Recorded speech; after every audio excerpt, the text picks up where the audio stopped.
Welcome back to the channel. Today, we're taking a closer look at the 2025 Kia Soul, one of the most distinctive compact crossovers on the market. It's quirky, efficient, and still proudly marching to the beat of its own drum. But is it still worth buying in 2025? Let's find out. Design and exterior. The 2025 Kia Soul keeps its iconic boxy shape, but it looks more refined this year. Up front, you get a sleek LED light bar and a minimalist grille that gives it a futuristic vibe.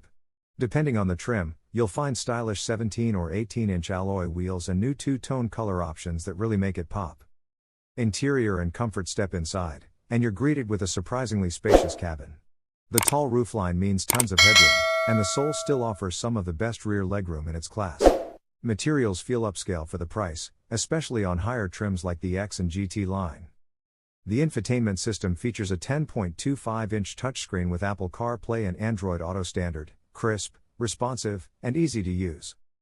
Performance and driving experience. Under the hood, the 2025 Soul continues with its reliable 2.0-liter four-cylinder engine, producing 147 horsepower. It's paired with a continuously variable transmission, or CVT, that focuses on smoothness and fuel economy. While it's not a performance SUV, the Soul feels nimble around town and handles daily driving with confidence. Fuel economy. The 2025 Kia Soul is impressively efficient, averaging around 31 miles per gallon combined. That's great for commuters or anyone looking to save at the pump. Safety and technology. Kia continues to impress with safety tech.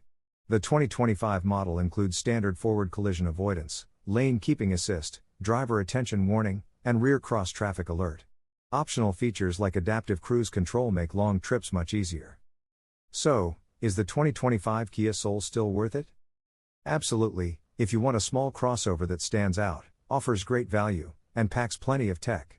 It's not built for off-roading or high performance, but for urban drivers and small families, it's hard to beat. That's it for our 2025 Kia Soul review. If you found this helpful, don't forget to hit the like button, subscribe, and let us know in the comments, what do you think of the new Soul? Would you buy one?